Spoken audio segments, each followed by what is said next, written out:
Hello friends. दुनिया के कुछ प्रसिद्ध दार्शनिकों में से कुछ चुनिंदा चिंतकों के संक्षिप्त जीवन दर्शन को निरूपित कर रही इस वीडियो सीरीज को लेकर आपके सम्मुख उपस्थित हूँ और आज हम बात करने जा रहे हैं कार्ल मार्क्स की। कार्ल मार्क्स का जन्म 5 मई सन 1818 में जर्मनी के ट्रियर शहर में हुआ और उनकी मृत्यु 14 मार्च 1883 में यूनाइटेड किंगडम स्थित लंदन में हुई।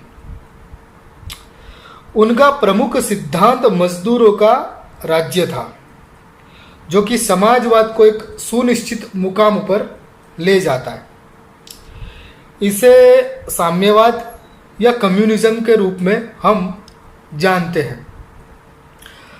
मार्क्स एक दार्शनिक, अर्थशास्त्री, इतिहासकार, समाजशास्त्री, राजकीय सिद्धांतवादी, पत्रकार एवं समाजवादी क्रांतिकारी के रूप में जाने जाते हैं और विश्व की सबसे प्रसिद्ध एवं समर्थ प्रतिभाओं में गिने जाते हैं। आइए उनके विचारों को कुछ सूत्रों के माध्यम से समझने का प्रयत्न करते हैं। प्रथम सूत्र है, इतिहास खुद को दोहराता है, पहले एक त्रासदी के रूप में, एक ट्रेजेडी के रूप में और फिर एक प्रहसन या सुखांतिका या कॉमेडी के रूप में। दूसरा सूत्र, लोकतंत्र समाजवाद के लिए एक मार्ग है। यहाँ मार्क्स समाजवाद को साध्य एवं लोकतंत्र को उसके साधन के रूप में देखते हैं। तीसरा सूत्र है, मार्क्स कहते हैं पूंजी एक मृत श्रम है, जो एक पिशाच की भांति जिंदा मजदूरों के लहू को चूस कर जीवित रहता है और ये जितना मजदूरों का खून चूसता रहता है उतना ही ज़्यादा जीवित रहता है। सूत्र 4, मार्क्स का एक प्रसिद्ध कथन तो सबको पता ही होगा, जहां वे कहते हैं कि दुनिया भर के मजदूर एक हों, संगठित हो, उन्हें अपनी बेड़ियों के अलावा कुछ भी गंवाना नहीं है। सूत्र 5, किसी ने पूछा कि अगर साम्यवाद के सिद्धांत को एक ही वाक्य में परिभाषित करना हो, व्याख्यायित करना हो, तो क्या कहा जा सकता है?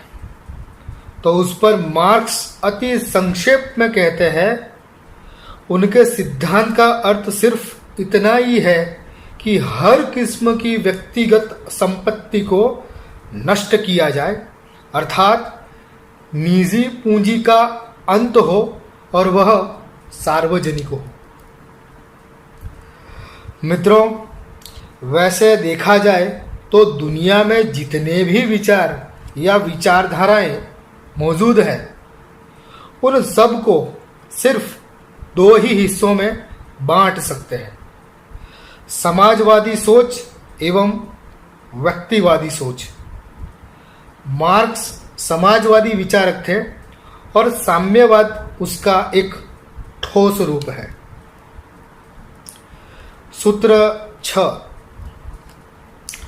मार्क्स ने एक बड़ी ही गहन बात कही है कि सारी बातों के बीच यह बहुत स्पष्ट है कि मैं मार्क्सवादी नहीं हूं।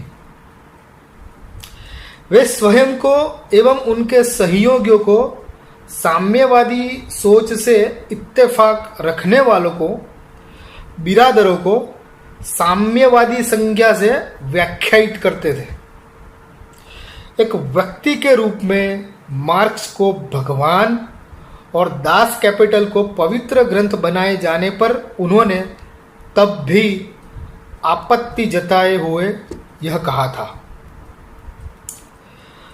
मार्क्स एक समाज विज्ञानी दार्शनिक के रूप में यह स्पष्ट कर देते हैं कि अस्तित्व में जो भी है उसकी निर्मम आलोचना से ही हमें सत्य प्राप्त होगा। अतः श्रद्धा या भाववाद का विज्ञान के क्षेत्र में कोई स्थान नहीं। यहाँ हमें यह भेद भी स्पष्ट हो जाता है कि सैद्धांतिक साम्यवादी और राजकीय विचारक की राय अलग अलग देखी जा सकती है। सूत्र 7, मार्क्स ने धर्म की अफीम के नशे के साथ तुलना की है और religion is opium of the people, यह उनका सर्वाधिक प्रचलित सूत्र है। यह पूरा सूत्र कुछ इस प्रकार से है, जो कि काव्यात्मक शैली में लिखा गया है। धर्म उत्पीड़ित प्राणी का निश्वास है, वह भावहीन विश्व का हृदय है और आत्महीन परिस्थितियों की आत्मा है, वह लोगों का अफीम है। सूत्र 8, मार्क्स की पूरी सोच अच्छाई और धार्मिक चित्त की प्रधानता की परिणति है, लेकिन ऑर्गेनाइज रिलीजन्स या संगठित धर्मों के वो हमेशा खिलाफ रहे। उनका कहना था कि लोगों की खुशहाली के लिए सबसे पहली आवश्यकता है इन धर्मों का अंत। मार्क्स के लिए अच्छाई या मानवीय नैतिकता को जीने में ही धर्म निहित था। अन्य किस्म के धार्मिक कलापों का उनकी दृष्टि में कोई महत्व नहीं था। जीसस पड़ोसी को प्रेम करने के लिए कहते हैं, लेकिन मार्क्स सख्त तरीकों से उस धर्म का आचरण सिखाने वाले युग पुरुष है। हिंसा को भी एक उपाय के रूप में मार्क्स देखते हैं, जो कि धर्म के सिद्धांतों के खिलाफ है। सूत्र 9, मार्क्स कहते हैं कि कुदरत के नियमों के विपरीत या उसके ऊपर जाना असंभव है। वह मनुष्य को उसकी सीमा दिखलाता है, किंतु जो ऐतिहासिक परिस्थितियों को बदलता है वह भी उन नियमों का ही एक क्रियान्वित या मानव रचित रूप ही है। अतः वह भी प्राकृतिक ही है। सूत्र 10, मार्क्स कहते हैं कि पूंजी श्रमिक या मजदूर के स्वास्थ्य एवं आरोग्य तथा उसके दीर्घ जीवन या लंबी आयु के प्रति अनासक्त, विरक्त या बेहोश है, अगर समाज का उसके ऊपर कोई अंकुश ना हो तो। सूत्र 11, मार्क्स मनुष्य जाति के सारे इतिहास को केवल दो वर्गों के संघर्ष के इतिहास के रूप में ही देखते हैं, जहां वे कहते हैं कि अब तक के सभी समाजों का इतिहास अगर हम देखें तो वह सिर्फ वर्ग संघर्ष का इतिहास रहा है। बुजुर्गा और सर्वहारा, गरीब और अमीर के बीच की गहरी खाई। सूत्र 12, सामंतवाद या फ्यूडलिज्म के संदर्भ में मार्क्स कहते हैं कि जमींदार कौन है?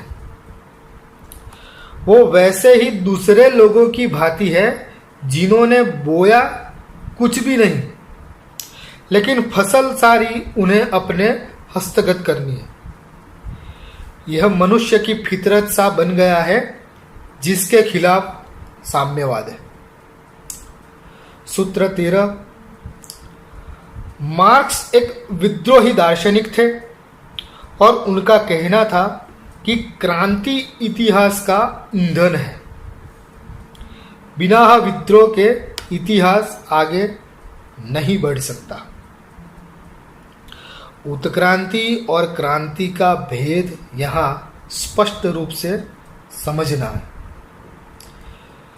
सूत्र 14। एक जगह पर मार्क्स कहते हैं कि हमें यंत्रों को ऐसे समझना चाहिए कि वह पूंजीपतियों के खिलाफ सर्वहाराओं द्वारा किए जाने वाले विद्रोह के दमन के हथियार हैं। दास कैपिटल कार्ल मार्क्स की जीवन भर की पूंजी है और साम्यवाद के सिद्धांत को उसमें विस्तार से समझाया गया है। मार्क्स के साथी फ्रेडरिक एंगल्स के साथ मिलकर उन्होंने और एक किताब लिखी थी जिसमें संक्षिप्त में साम्यवाद के सिद्धांत को समझा जा सकता है। उस किताब का नाम है कम्युनिस्ट मैनिफेस्टो। लेनिन, स्टालिन और माओ जेडोंग जैसे अन्य नाम इस पूरी मुहिम में उभर कर सामने आते हैं। मार्क्सवाद के नाम से जाना जाने वाला साम्यवाद का यह सिद्धांत अनेकों विचारों की प्रेरणा बन चुका है।